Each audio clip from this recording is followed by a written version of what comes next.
Bonjour à tous et bienvenue dans cette vidéo où nous allons parler d'éthique et de responsabilité dans l'intelligence artificielle.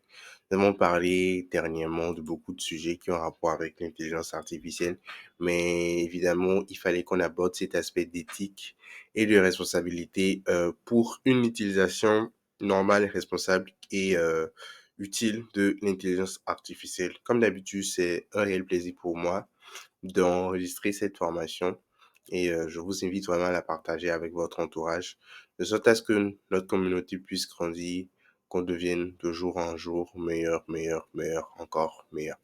Alors, euh, on va parler, comme je le disais, d'éthique et de responsabilité dans l'intelligence artificielle. Euh, Lors de l'utilisation pardon, de l'intelligence artificielle, vous savez, il est essentiel de prendre en compte les considérations éthiques pour garantir une utilisation responsable et surtout équitable.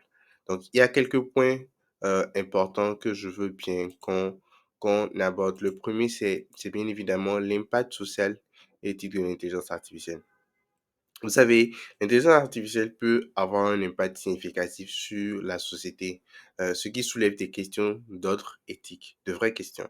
Par exemple, est-ce que les algorithmes d'intelligence artificielle qui sont utilisés dans les systèmes de recrutement peuvent introduire des biais discriminatoires en mode est-ce qu'un modèle ne va pas, enfin, est-ce que si on utilise un modèle, c'est un exemple, hein, c'est vraiment un exemple, est-ce que si on utilise un modèle d'intelligence artificielle dans une IA qui se charge par exemple d'effectuer le recrutement, est-ce que cette IA-là ne va pas procéder à des discriminations? Par exemple, c'est juste un exemple. Il y a trop d'exemples qu'on pourrait donner comme ça. On a vu une IA qui a été mise en ligne et qui a tenu des propos racistes. Des propos racistes. Pourquoi? Parce que cette IA-là a été éduquée avec principalement des informations d'ordre de personnes blanches qui ne sont pas de couleur de peau noire. Donc, cette IA-là, elle a juste eu une réaction en fonction des données qu'elle a souvent eues avec elle, des données de personnes de couleur de peau blanche. Donc, voilà. Ce sont des questions véritables et assez inquiétantes. Donc, euh, il est important, comme je le disais, de se questionner sur les conséquences sociales de l'utilisation de l'intelligence artificielle. Euh, Vous savez, dans ce même ordre d'idée, on parle de reconnaissance faciale aujourd'hui et les logiciels de reconnaissance faciale utilisés par la police peuvent entraîner un ciblage injuste et une surveillance excessive des minorités ethniques. Vous voyez, donc ça va soulever des inquiétudes en matière de protection des droits individuels. Donc, plusieurs principes éthiques ont été proposés pour guider le développement et l'utilisation de l'intelligence artificielle. Et parmi eux, on trouve la transparence, la responsabilité, pardon, la confidentialité des données et la justice algorithmique. Pas de confidentialité, j'entends évidemment le fait de ne pas divulguer les informations des personnes lorsqu'on les recueille et tout. Donc, on n'est pas autorisé à recueillir les informations des gens et après les balancer sur Internet comme si de rien n'était. Ou les revendre, enfin, puisque c'est ça, on peut pas les revendre de manière abusive ou anarchique. Depuis sur quelle année, mais très récemment, Facebook a eu il y a eu un truc qui s'est passé où des milliers d'utilisateurs de Facebook ont retrouvé leurs informations qui ont été divulguées sur Internet sans leur consentement. Donc, c'est des trucs qui peuvent susciter beaucoup de questionnements, beaucoup de questions sans réponse et voilà. Donc, pas de transparence. J'entends en fait qu'on dise aux utilisateurs vraiment à quoi leurs données vont servir. Parce que ça ne sert à rien de récupérer les données des gens, de les collecter, sans pour autant leur dire que voilà, on collecte vos données et voilà, ça va servir à telle chose, ça va servir à telle chose. Donc, il faut prendre le temps de faire en sorte que, enfin, les institutions ou les pionniers ou ceux qui proposent ce genre de truc, par exemple, enfin, en tout cas, ces personnes-là sont censées dire aux utilisateurs que vos données qu'on collecte vont être utilisées dans tel but, dans quel cas, dans quel domaine, et voilà. Donc, c'est très important. Ensuite, par responsabilité, voilà, il faut l'utiliser avec responsabilité, et voilà. Donc, un exemple que je peux donner tout bêtement, c'est une entreprise, pardon encore, qui développe un algorithme d'intelligence artificielle pour la prise de décision en matière de crédit. Cette entreprise-là devrait s'assurer que l'algorithme est transparent, qu'il utilise des données pertinentes et qu'il ne discrimine pas les candidats en fonction de leur origine ethnique ou de leur genre. Cette question de racisme, de discrimination, perso, ça me tient énormément à cœur parce que je trouve que ça ne servirait pardon, à rien de procéder à une discrimination. Et puisque nous sommes face à des machines, ces machines-là ne ressentent pas des émotions, je trouve que c'est une opportunité incroyable qui est donnée à l'humanité pour rétablir l'ordre des choses et montrer aux gens, enfin, rétablir l'ordre des choses, un ordre dans lequel personne n'est supérieur à personne. Donc, je trouve que c'est une opportunité incroyable qui est donnée à l'humanité de le faire. Alors, je vous invite, vous tous déjà, c'est pas le but de la formation, mais tant qu'on peut. Je vous invite vraiment à ne pas discriminer les gens, à considérer qu'on est tous frères et que personne n'est supérieur à personne. Et surtout que si, si un jour on se retrouve à des personnes dont on pense qu'on est supérieur, faut surtout penser et se dire que s'ils sont dans une situation qui est peut-être précaire aujourd'hui à nos yeux, demain ça peut être notre tour. Donc, voilà, c'était pas le but de la formation, mais tant qu'on peut. Anyway, je pense que nous allons continuer sur des sujets plus joyeux et nous allons parler maintenant du biais algorithmique, pardon, et équité. Alors, les biais algorithmiques peuvent se produire lorsque les systèmes d'IA reproduisent ou amplifient des préjugés existants. Il existe et il est essentiel vraiment de comprendre ces biais et de travailler à leur atténuation pour garantir l'équité et l'inclusion dans les applications d'intelligence artificielle. Alors, qu'est-ce qu'un biais, vous allez me dire? Je vais vous répondre, bien évidemment.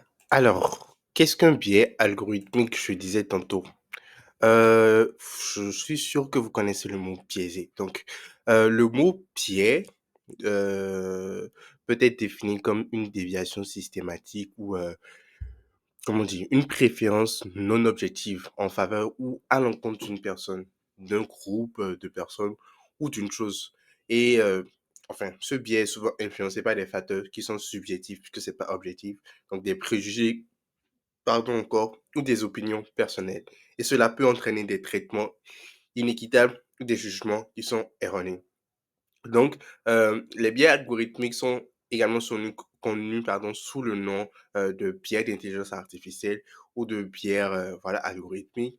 Et ça se produit lorsque les modèles d'apprentissage automatique et les systèmes d'IA produisent des résultats injustes ou discriminatoires en raison des préjugés dans les données d'entraînement ou dans la conception de l'algorithme lui-même. Donc, en fait, c'est que les données qui sont fournies à cette intelligence artificielle-là pour son entraînement, ces données-là sont déjà biaisées en fait. Vous voyez donc, c'est comme si on prend ChatGPT, désolé de prendre l'exemple, mais c'est l'exemple le plus probable que je puisse prendre. On prend ChatGPT et toutes les données qu'on va fournir à ChatGPT. On sait que les données qui sont soumises à ChatGPT sont des données qui se limitent à septembre 2021. Donc, toutes les données avant septembre 2021 qu'on soumet à ChatGPT là, toutes ces données-là, on disait que ça allait seulement être des données qui incluent des informations en rapport avec les personnes d'Afrique. Et on oublie les autres continents. Lorsque des personnes qui sont sur les autres continents vont poser des questions, vont faire des trucs qui sont en rapport avec ça, ChatGPT ne pourra pas forcément fournir une réponse parce que les informations qu'elle aurait eues ne seraient pas, n'incluraient pas en fait les informations les concernant. Donc, on m'a dit qu'il y a eu un biais algorithmique, en fait. Ouais. C'est comme si vous voulez draguer une femme. Ça marche sur les hommes. Je suis sûr que j'ai retenu votre attention. C'est comme si vous voulez draguer une femme et la femme te passe et dit les êtres humains, non, les personnes de taille courte, je les aime pas. Vous êtes d'office discriminé. Vous pouvez aimer cette femme-là, vous pouvez l'apprécier et tout. Mais puisque cette femme-là a des préjugés de base, vous êtes d'office discriminé. Donc, c'est la même chose avec la machine. Donc, ça se produit lorsque les modèles d'apprentissage automatique, euh, enfin, produisent des résultats injuste ou discriminatoire en raison des préjugés dans les données d'entraînement ou dans les concessions de l'algorithme lui-même. Donc, ces biais peuvent entraîner des résultats inéquitables et peuvent avoir des conséquences négatives pour certains groupes de personnes. Donc, il y a différentes sortes de biais algorithmiques, hein, et enfin, ça peut se produire de différentes manières, je vais dire. Il y a des biais de données. Et là, c'est les algorithmes d'apprentissage automatique apprennent à partir de données d'entraînement. Et si ces données sont biaisées en faveur ou à l'encontre de certains groupes, le modèle peut reproduire ces biais dans ses prédictions. Ouais. Donc, par exemple, si un algorithme est formé sur des données historiques qui reflètent des discriminations passées, il peut perpétuer ces discriminations-là dans ses prédictions futures. Il y a eu, comme je le disais précédemment, je pense que c'est dans cette vidéo, qu'un il y a une IA qui est sortie. Cette IA a tenu des propos racistes sur Twitter et tout. Donc, ils l'ont coupé en même temps. Après, il y a le biais de conception. Le biais de conception, c'est le, enfin, les biais de conception peuvent également être introduits dans la conception des algorithmes, notamment dans la manière dont les caractéristiques sont sélectionnées, en fait. Donc, les poids sont attribués ou les décisions sont prises. Donc, des choix de conception inappropriés peuvent entraîner des résultats discriminatoires toujours. Donc maintenant, les utilisateurs aussi peuvent biaiser. Donc les interactions entre l'utilisateur et les systèmes d'intelligence artificielle peuvent également introduire des biais. Donc par exemple, si les utilisateurs fournissent des données ou des retours qui sont biaisés, le modèle peut s'adapter à ces préférences spécifiques-là. Donc si vous avez un comportement, puisque les machines apprennent automatiquement, si vous avez un comportement qui est biaisé, la machine va s'adapter à votre comportement, va l'assimiler et va vous implémenter des réponses en fonction de votre comportement qui est biaisé. Et là, c'est que vous aurez un problème. Vous voyez un peu? Donc, c'est ça. Donc, après, on a le biais d'apprentissage.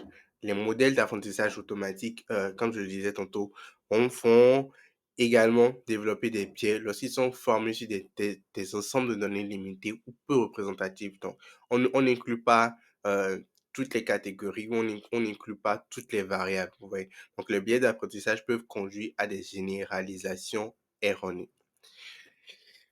Évidemment, je me dis et j'espère surtout que vous imaginez un peu les conséquences de ces erreurs et de ces biais-là. Donc, ça peut être très grave, notamment en termes de discrimination, de préjugés, de violation des droits de l'homme, et ça peut contribuer à perpétuer, pardon, je voulais dire, à perpétuer les inégalités sociales qui sont existantes et qui sont déjà assez inquiétantes.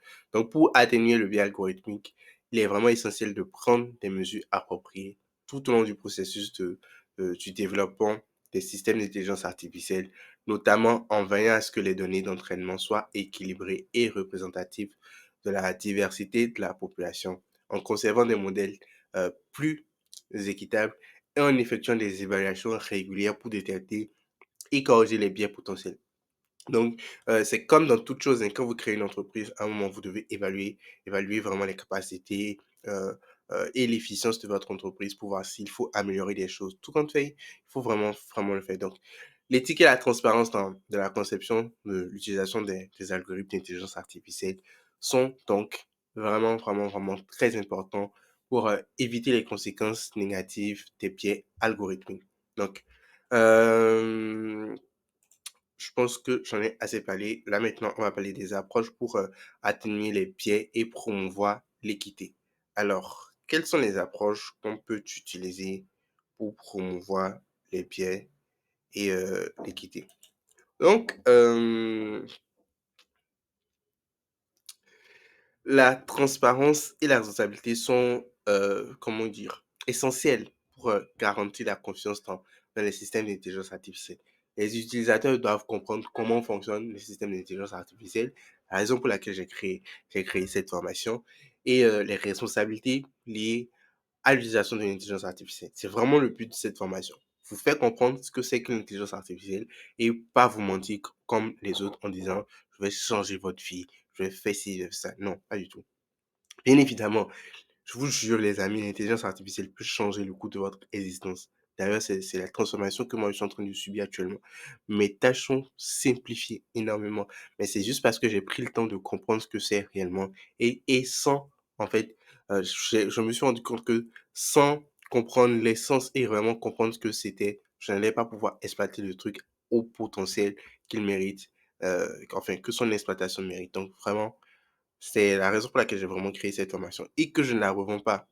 Je ne la revends pas. C'est peut-être le premier programme que je fais, mais j'ai tenu à ce qu'il soit gratuit pour permettre à la majorité des êtres humains de profiter et surtout d'apprendre de ce que c'est. Parce que c'est une révolution. Donc, il faut pouvoir, euh, il faut pouvoir être présent lorsque cette révolution se précise. Donc, vraiment, le seul moyen que vous avez de m'encourager, je ne demande pas d'argent, je ne demande rien. Je veux juste que vous faites partie de que vous fassiez partie de ma communauté et que vous m'aidez à relayer ces informations-là pour informer les gens au maximum.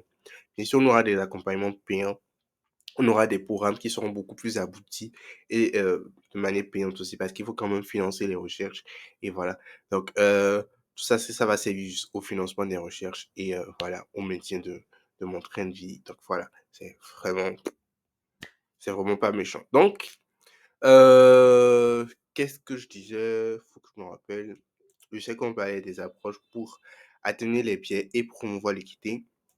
Alors, je disais que les décisions prises par les systèmes d'intelligence artificielle peuvent avoir un impact significatif sur les individus et les organisations. Donc, il est vraiment crucial que euh, les systèmes d'intelligence artificielle soit rendu transparent et il faut aussi qu'on définisse clairement les responsabilités des développeurs et des utilisateurs. Vous voyez, donc, les utilisateurs d'un système de recommandation, ça c'est un exemple que je vais vous donner. Si on prend les utilisateurs d'un système de recommandation, non, voilà, oui, oui, de recommandation d'achat en ligne, ils doivent pouvoir savoir comment les recommandations sont générées et comprendre les critères utilisés pour recommander certains produits.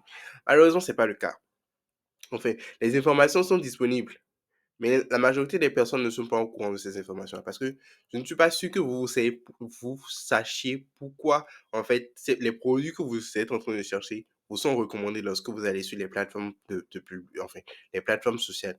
Si vous cherchez aujourd'hui un produit sur Google, sur Google, ou bien sur Amazon, enfin, sur n'importe quelle plateforme, vous cherchez des informations par rapport à ce produit, des variables de ce produit ou ce produit même va vous être proposé lorsque vous allez redonner sur Facebook. Les gens ne comprennent pas pourquoi c'est le cas. Ils vont se dire peut-être, ah, c'est la magie de la technologie. Mais non, les gars. Non. C'est votre empreinte numérique qui aide les annonceurs à pouvoir vous cibler de manière efficace et efficiente pour vous proposer leurs produits et leurs services. Vous voyez? Donc, voilà. Il faut vraiment que les gens pensent à ça. Donc, après, il existe plusieurs approches pour garantir la transparence et la responsabilité dans les systèmes d'intelligence artificielle, notamment la documentation claire et précise des décisions prises par les modèles d'intelligence artificielle, l'audit des systèmes d'intelligence artificielle et surtout la mise en place de mécanismes de plainte et de recours.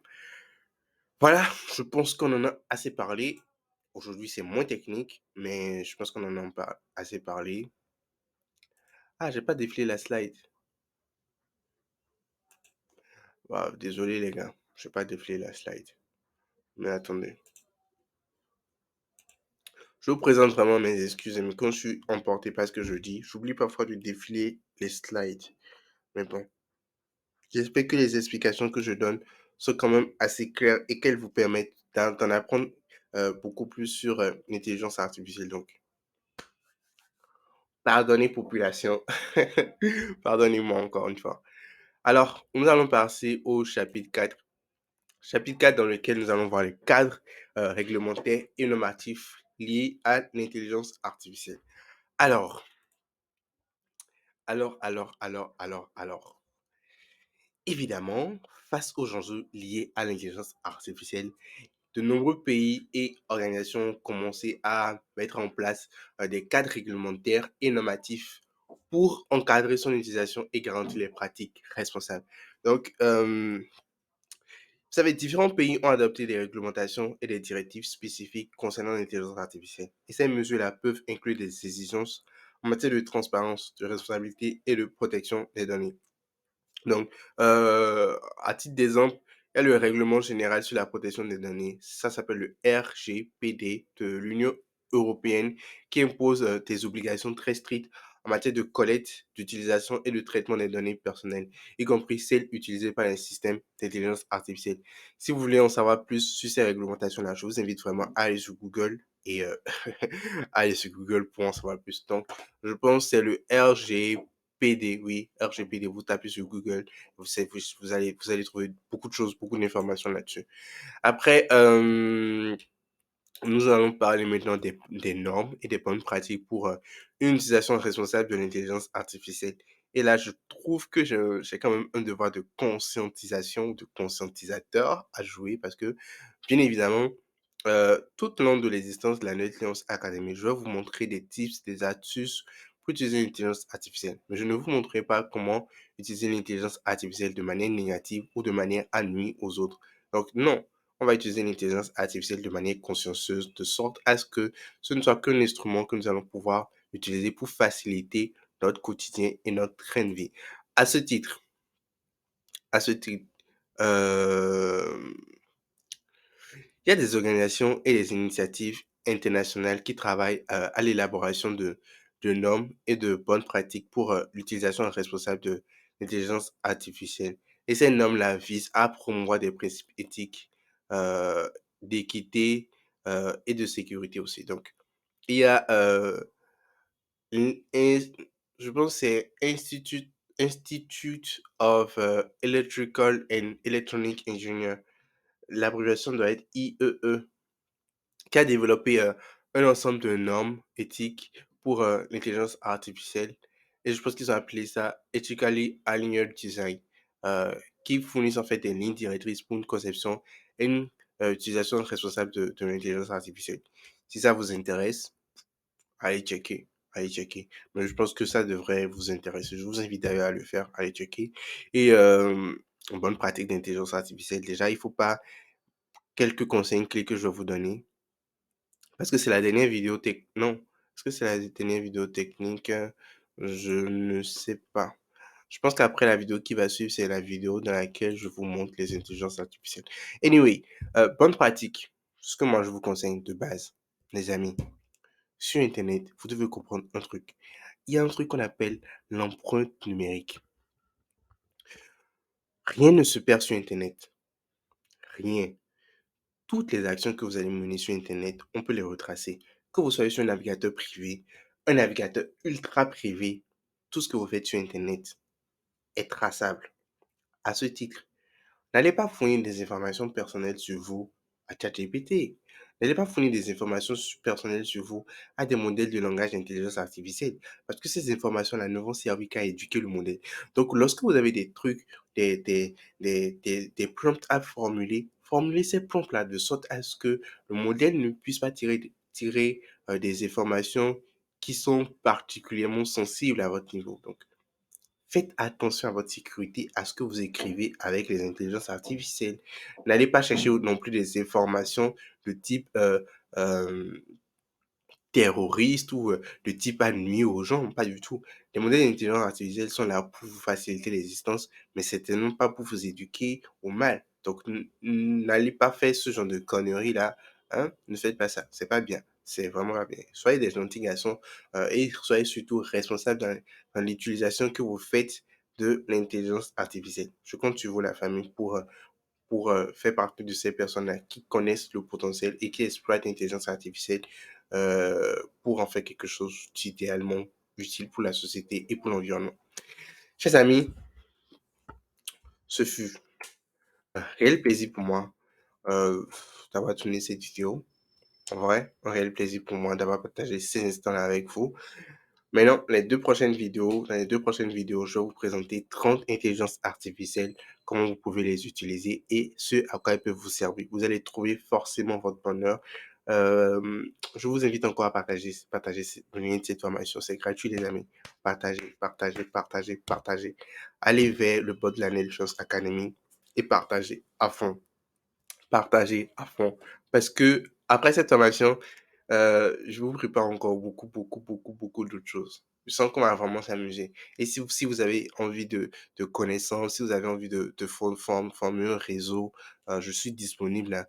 Vous avez mon numéro WhatsApp.